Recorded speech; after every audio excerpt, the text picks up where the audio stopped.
Hi guys, welcome to Anushala by Anushri. This is the third lecture of class 9th economics and we were studying about the first chapter, the story of village Palampur. अब तक के दो lectures में हम देख चुके हैं production क्या है, इकोनॉमिकल एक्टिविटीज क्या है, फैक्टर्स ऑफ प्रोडक्शन क्या है एंड कॉस्ट ऑफ प्रोडक्शन क्या होता है। इन दिस लेक्चर अब हम फोकस करने वाले हैं पालमपुर के ऊपर, which is a hypothetical village. क्यों? क्योंकि इस विलेज की मदद से आपको बता रहे हैं कि फार्मिंग की कंडीशन क्या है और फिर इसके बाद आपको ये भी बताया है कि नॉन फार्म एक्टिविटीज कौन सी होती है। So let us begin with the agriculture in Palampur. यहाँ पर the first point is fixed land. Palampur में जो एग्रीकल्चर करने के लिए जमीन है वो फिक्स्ड है, मतलब जितनी भी जमीन को यूज किया जा सकता है for the purpose of agriculture वो ऑलरेडी कर चुके हैं। अब इससे ज्यादा प्लॉट, इससे ज्यादा जमीन उनके पास अवेलेबल नहीं है। मतलब जितने भी लोगों को एग्रीकल्चर करना है उनको उसी अवेलेबल लैंड में करना है। अब कोई और ऐसी जमीन नहीं है जिसके पेड़ काट कर या जिसकी वीड्स को अलग करके उसको एग्रीकल्चर के अंदर इंक्लूड किया जा सके। जितना एग्रीकल्चर के अंदर लैंड को इंक्लूड किया जा सकता था पालमपुर के लोग उसको कर चुके हैं। मतलब जमीन फिक्स्ड है। अब जमीन फिक्स्ड है लेकिन प्रोडक्शन बढ़ाना है। जमीन फिक्स्ड है, इतनी ही जमीन है, लेकिन इतनी जमीन से प्रोडक्शन कैसे बढ़ाना है ये देखेंगे हम इस चैप्टर में। देखो, अब जमीन फिक्स है और पालमपुर में 75% ऑफ द पॉपुलेशन जो है वो कर रही है एग्रीकल्चर। एग्रीकल्चर कर रही है इसका मतलब ये नहीं है कि सारे के सारे लोग फार्मर्स हैं। फार्मर मतलब जो कल्टीवेट कर रहा है, बट इसके अलावा भी कुछ लोग ऐसे हैं जो एग्रीकल्चर से जुड़े हुए हैं बट फार्मर नहीं है। They are known as farm labours. उनको हम क्या बोलते हैं? Farm labours. फार्म लेबर्स क्या है? ऐसे लोग जो फार्मिंग तो कर रहे हैं, जो कल्टीवेशन तो कर रहे हैं, लेकिन उनकी खुद की जमीन नहीं है। They are working on the fields of other farmers. उनको बोलेंगे हम फार्म लेबर। फार्म लेबर्स जरूरी नहीं है कि इनको परमानेंट जॉब मिले, ठीक है। ये पेटी जॉब्स भी कर सकते हैं या ये सीजनल जॉब्स भी कर सकते हैं कि हार्वेस्टिंग के समय या सीड सोइंग के समय जब ज्यादा लेबर्स की जरूरत होती है तब इनको बुलाया जाए, जितना काम करा रहे हैं उतनी वेजेस इनको दी जाए और उसके बाद इनको फ्री कर दिया जाए। These are known as farm labours. मतलब 75% जो लैंड है, कुछ लैंड पर फार्मर्स कल्टीवेट कर रहे हैं with the help of farm labours, और कुछ एरिया में, कुछ प्लॉट पर फार्म लेबरर्स ही काम कर रहे हैं जिनको किसी दूसरे व्यक्ति ने हायर करके जमीन दे दी है। जब ये उस पर कल्टीवेशन करेंगे तो ये दूसरे व्यक्ति को, जिसका जमीन है, उसको उसका रेंट देंगे, ठीक है ना। द लैंड इज फिक्स्ड और जमीन नहीं है, लेकिन इस जमीन पर हमें प्रोडक्शन इंक्रीज करना है। इसी जमीन से हमें क्या करना है? प्रोडक्शन इंक्रीज, मतलब ज्यादा क्रॉप्स को ग्रो करना है। क्रॉप्स को ज्यादा ग्रो करने के दो ही तरीके हैं, या तो एरिया अंडर कल्टीवेशन इंक्रीज कर लो, जमीन बढ़ा लो, लैंड बढ़ा लो, या फिर कुछ ऐसी चीजों का यूज करो, कुछ ऐसी टूल्स, ऐसी मशीनरी या ऐसे इक्विपमेंट्स का यूज किया जाए जिसकी मदद से इस अवेलेबल प्लॉट में ही प्रोडक्शन बढ़ जाए। ये कैसे होगा? By the use of machines, by the use of proper irrigation, with the help of HYV seeds, with the help of fertilizers, या जिसको हम अगर ऑर्गेनिक फर्टिलाइजर की बात कर रहे हैं तो उसको मैन्योर बोलेंगे। इन सारी चीजों की मदद से हम क्या कर सकते हैं? अवेलेबल लैंड पर ही प्रोडक्शन को increase with the help of machines, proper irrigation, HYV seeds, fertilisers, manures, इन सब की मदद से हम प्रोडक्शन को बढ़ा सकते हैं on the available land. We can increase the production on the same land by using machines, proper methods of irrigation, HYV seeds, fertilizers, manures, सारी चीजें। लेकिन अब इनको भी हम डिटेल में देखेंगे, बट बिफोर दैट एक कंसेप्ट को समझते हैं, मल्टीपल क्रॉपिंग। मल्टीपल क्रॉपिंग का मतलब है कि एक ही फील्ड पर एक समय में एक से ज्यादा क्रॉप्स को ग्रो करना, उसको बोलेंगे मल्टीपल क्रॉपिंग। जैसे कि वी ऑल नो क्रॉप्स के सीजन्स होते हैं, है ना। कौन सी क्रॉप कौन से सीजन में बेहतर ग्रो करती है, इसीलिए उनको डिवाइड किया गया है खरीफ, रबी, जैद, है ना। तो सीजनल क्रॉप्स को ग्रो करने के बाद जब जनरली एक क्रॉप लेती है 5 से 6 महीना for the purpose of growing, कुछ क्रॉप्स होती है जो साल भर लेती है जैसे कि शुगर केन। तो एक फार्मर क्या कर सकता है, अगर उसको मल्टीपल क्रॉपिंग करनी है तो वो एक छोटा सा हिस्सा छोड़ दे, किसके लिए, शुगर केन के लिए, क्योंकि वो साल भर लेगा, और इसको अनडिस्टर्ब छोड़ दे, यहाँ पर सिर्फ शुगर केन को ग्रो करेंगे। बाकी एरिया में हो सकता है कि वो कुछ मंथ्स में, जैद के मंथ्स में वाटरमेलन, मस्क मेलन, ये सारी चीजें ग्रो कर सकता है, ठीक है। किसी सीजन में उसने वीट ग्रो कर लिया, बाकी सीजन में उसने राइस ग्रो कर लिया।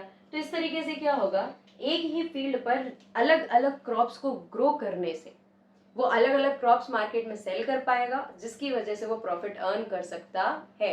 ऐसे पीरियड में मान लो अक्टूबर से जैसे जैद का जो टाइम होता है जब वाटरमेलन्स वगैरह ग्रो होते हैं, 2 महीने के टाइम में ग्रो हो जाते हैं। 2 महीने अगर वो अपने खेत पर वाटरमेलन का कल्टीवेशन कर रहा है तो उसके पास एक एक्स्ट्रा इनकम जनरेट होगी ना, नहीं तो उसका फील्ड उतने समय खाली पड़ा रहता, ठीक है। दैट इज वाई इस तरीके से मल्टीपल क्रॉपिंग को यूज करके production can be increased if the area which is to be cultivated can not be increased.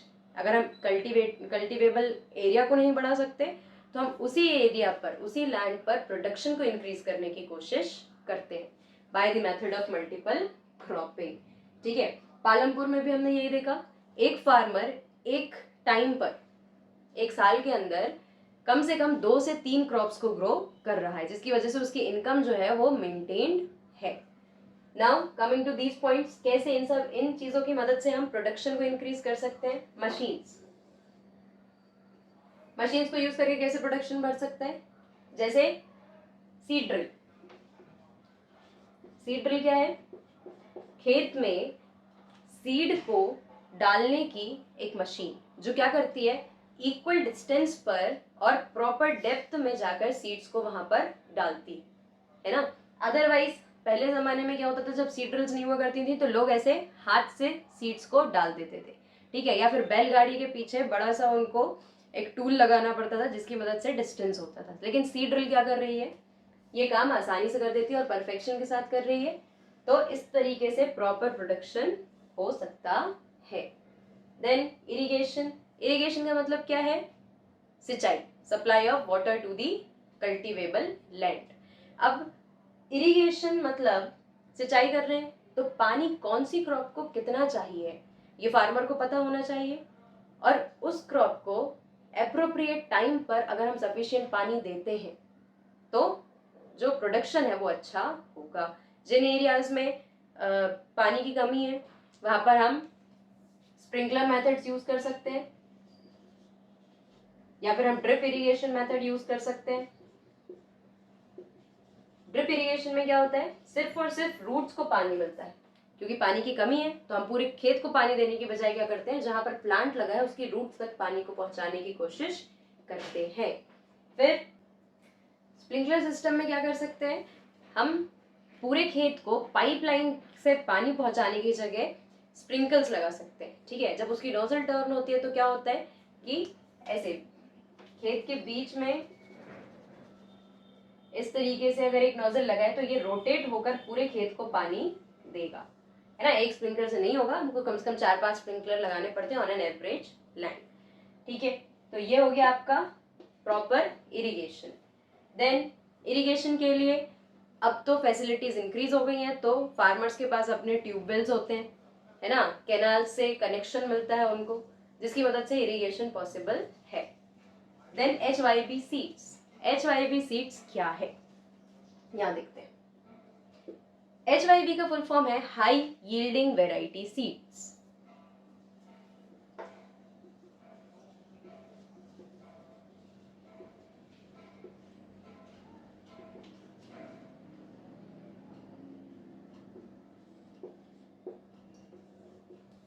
इसका मतलब समझते हैं। हाई मतलब ज्यादा, यील्डिंग वेराइटी, यील्ड का मतलब होता है उपज, एक समय में खेत से कितना प्रोडक्शन हो सकता है उसको बोलेंगे हम यील्ड, ठीक है। अब ये जो यील्ड है इसको बढ़ाने की कोशिश यही तो हम कर रहे हैं ना, अवेलेबल लैंड पर हम उपज को यानी खेत से जितना प्रोडक्शन हो सकता है उसको बढ़ाने की कोशिश कर रहे हैं। ड्यूरिंग द लेट 1960s मतलब अगर हम एक्यूरेट बात करें तो 1966 के अराउंड, है ना, 1966 के अराउंड ग्रीन रेवोल्यूशन आता है इंडिया में। Green revolution is for the major crops wheat and rice. कहाँ पर आता है? जनरली पंजाब हरियाणा वाले रीजन में आया। अब ग्रीन रेवोल्यूशन में कुछ चीजें ऐसे यूज की गई जो आपके प्रोडक्शन को इंक्रीज करती हैं, जैसे कि HYV seeds, high yielding variety seeds. अलग तरीके के सीड्स को प्रोड्यूस किया गया जिनकी मदद से प्रोडक्शन को इंक्रीज किया जा सकता था, है ना। मतलब सीड्स जो है उसकी क्वालिटी अलग की, ऐसे सीड्स को बनाया जो ज्यादा प्रोडक्शन करेंगे, ठीक है, जिससे फार्मर की इनकम बढ़ेगी और उसका स्टैंडर्ड ऑफ लिविंग इंक्रीज होगा। अब हाई यील्डिंग वैरायटी सीड्स जो है इनकी कुछ डिमांड्स होती है। कैसी डिमांड्स? इनको पानी ज्यादा लगता है। हाई यील्डिंग वैरायटी सीड्स के लिए आपको, अगर आप हाई यील्डिंग वैरायटी सीड्स को यूज कर रहे हो तो आपको इरिगेशन बहुत अच्छा चाहिए, है ना, मतलब काफी ज्यादा अमाउंट में उनको आपको पानी सप्लाई करना पड़ेगा। बल्कि इसी जगह पर अगर आप ट्रेडिशनल सीड्स का यूज करते हो तो आपको पानी सप्लाई कम लगेगी। अब ट्रेडिशनल सीड्स क्या है? अगर मैं एक फार्मर हूँ और मैं राइस को ग्रो कर रही हूँ, तो जब कल्टीवेशन हो जाएगा, जब मैं हार्वेस्ट करूंगी, तो मैं पूरा का पूरा राइस तो मार्केट में नहीं बेचूंगी, है ना, मुझे भी राइस कंज्यूम करना है। तो मैं क्या करूंगी? राइस का एक छोटा सा हिस्सा रखूंगी फॉर माय कंजम्पशन और एक और हिस्सा रखूंगी राइस का for the purpose of using them as seeds in my next crop, है ना। वही राइस के सीड्स जो मैंने ग्रो किए हैं उनको मैं अगली बार सीड्स की तरह यूज करके उनसे प्रोडक्शन करूंगी। तो ये होंगे आपके ट्रेडिशनल सीड्स। ट्रेडिशनल सीड्स को पानी कम लगता है, लेकिन अगर आप HYV सीड्स को यूज कर रहे हैं तो पानी ज्यादा लगेगा। HYV सीड्स के साथ आपको और क्या यूज करना पड़ता है? Fertilisers and pesticides. फर्टिलाइजर्स और पेस्टिसाइड्स जरूरी होते हैं for HYV seeds to protect them from any kind of pest और इंसेक्ट्स। देन लेकिन जो आपके ट्रेडिशनल सीड्स होंगे, ट्रेडिशनल सीड्स को मैन्योर से काम चल जाता है। मैन्योर्स के कारण वहां पर प्रोडक्शन अच्छा हो जाता है। They do not need excessive fertilisers, उनको बहुत केमिकल्स की जरूरत नहीं पड़ती। लेकिन ट्रेडिशनल सीड्स के साथ क्या है कि वो एक लिमिटेड अमाउंट ऑफ प्रोडक्शन करेंगे और HYV सीड्स उसी खेत में, है ना, उतने ही सीड से क्या करेगा? ज्यादा प्रोडक्शन करके देगा। So this happened during the green revolution. तो ये हो गए आपके HYV सीड्स। HYV सीड्स को भी यूज करके क्या कर सकते हैं? प्रोडक्शन को इंक्रीज कर सकते हैं। Now coming to the next point, land distribution. Land distribution मतलब जमीन किस तरीके से लोगों के बीच में डिवाइडेड है। यहाँ पर हम देखते हैं कि फार्मर्स जो हैं वो 3 तरीके से, big farmers, small farmers as well as landless farmers. मतलब लार्ज या बिग फार्मर्स किसको बोलेंगे? जिसके पास जमीन अच्छी खासी है ना, ज्यादा एरिया है जिसके पास कल्टीवेट करने के लिए।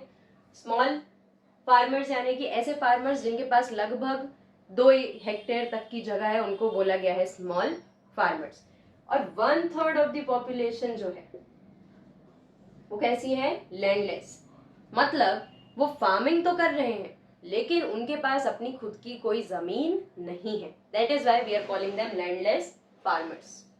अब यहाँ पर जो लैंडलेस फार्मर्स हैं इनके पास 2 ऑप्शन, या तो ये फार्मर की तरह ही काम करें लेकिन किसी और के खेत पर, या तो रेंट पर लेकर, या फिर बाय बीइंग फार्म लेबरर्स, ठीक है।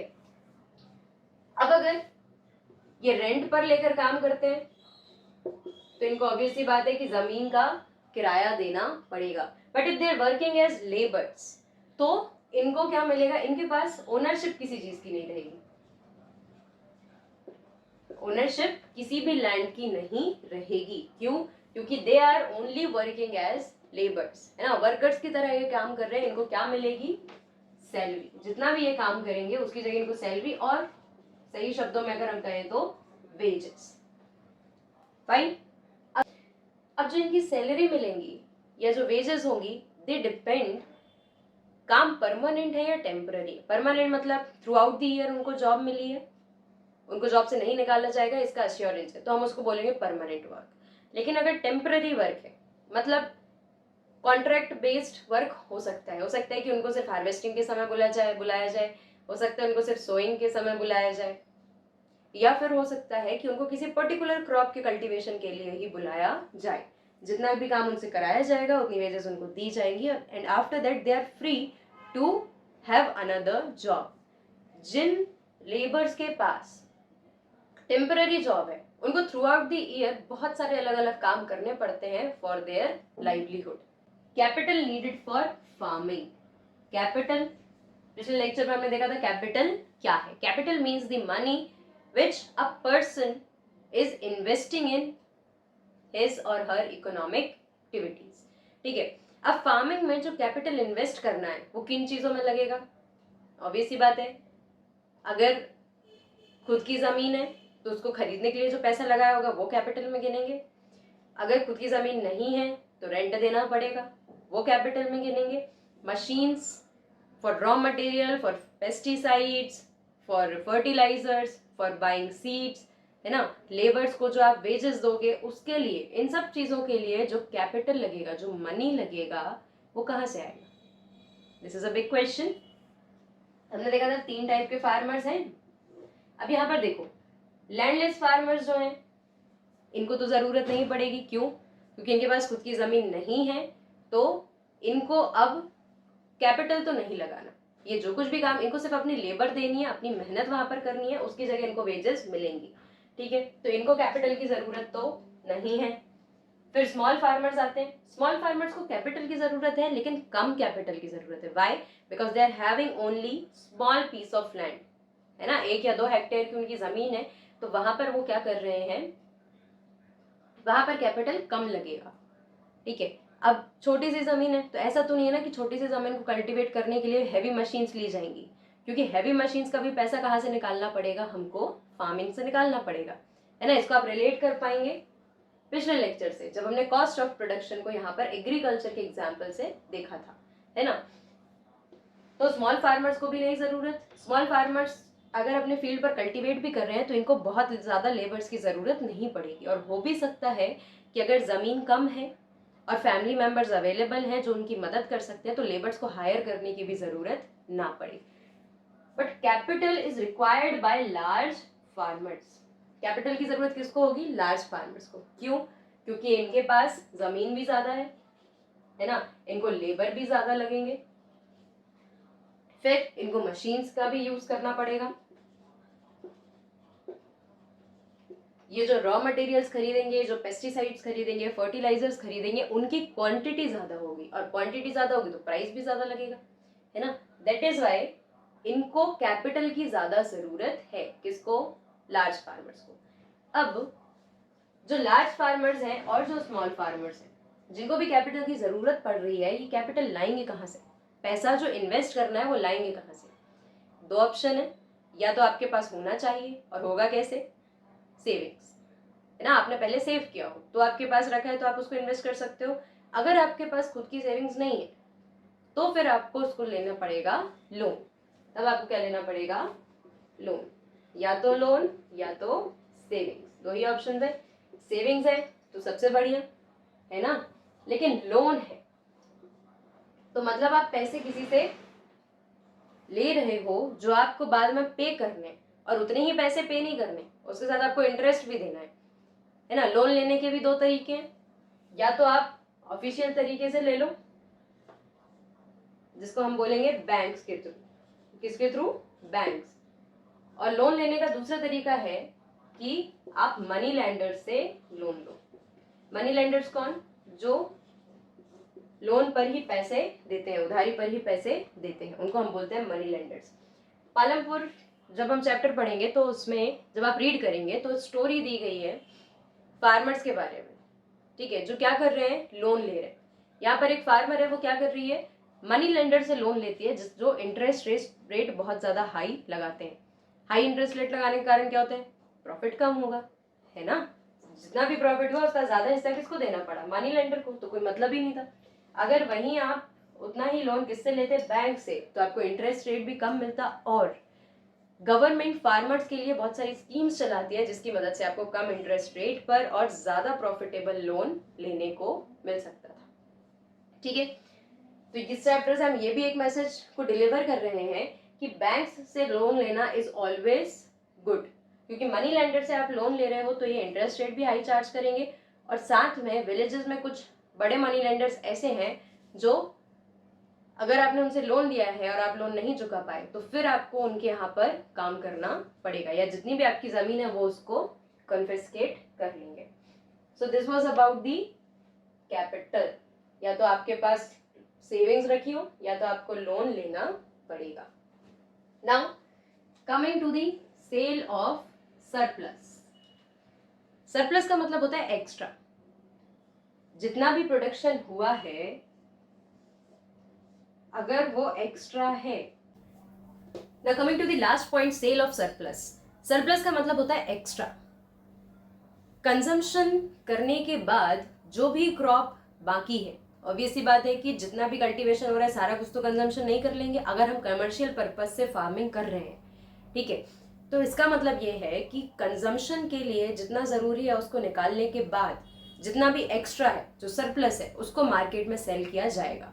मार्केट में सेल करेंगे तो प्रॉफिट अर्न होगा और प्रॉफिट अर्न करने के बाद यहां से हमको मिलेगा प्रॉफिट। और प्रॉफिट अर्न करने के बाद इसके भी दो यूजेस होते हैं। फर्स्ट ऑफ ऑल या तो एक्सपेंसेस या तो फिर सेविंग्स। ठीक है, सेविंग होगी तो क्या होगा, आगे जब हमको दोबारा कल्टीवेशन करना है तो उसके लिए हमारे पास कैपिटल तैयार रहेगा। एटलीस्ट कुछ अमाउंट ऑफ कैपिटल हमारे पास अपनी सेविंग्स का तैयार रहेगा जिस पर हमको कोई इंटरेस्ट नहीं देना पड़ेगा, है ना। और अगर एक्सपेंसेस हैं, एक्सपेंसेस किस तरीके से होंगे, अब दोबारा से रॉ मटेरियल खरीदने हैं, दोबारा से मशीनरी को मेंटेन कराना है, बाकी मार्केट एक्सपेंसेस जितने हैं, फैमिली एक्सपेंसेस जितने हैं, सब कुछ कहां से निकलेगा, इस प्रॉफिट से ही निकलेगा। ज्यादातर ये कोशिश की जाती है कि जो भी एग्रीकल्चर से प्रोडक्शन हुआ है, जितना भी प्रॉफिट हुआ है एग्रीकल्चर से, उसका पैसा हम अगली क्रॉप में इन्वेस्ट कर पाए, मतलब उसको कैपिटल बना पाए। That is important. नाउ आपने देखा ये 6 पॉइंट्स, यहां पर हमने लेबर्स को भी इंक्लूड किया और यहां पर हमने कैपिटल को भी अच्छे से समझा। सो this was the condition of farming in Palampur.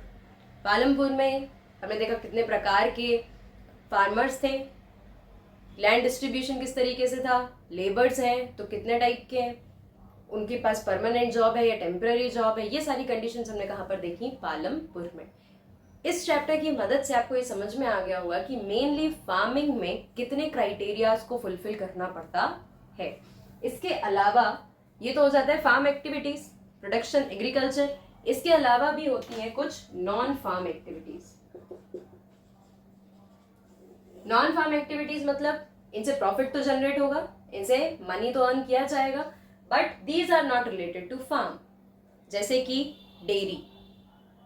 Dairy, domestication of animals, फिर मार्केट्स, एडवर्टाइजमेंट्स, ट्रांसपोर्टेशन, ये सारी चीजें पालमपुर में हो रही थी लेकिन they were not related to farming, तो उनको हम बोलेंगे non farm activities. Non farm activities are also very important.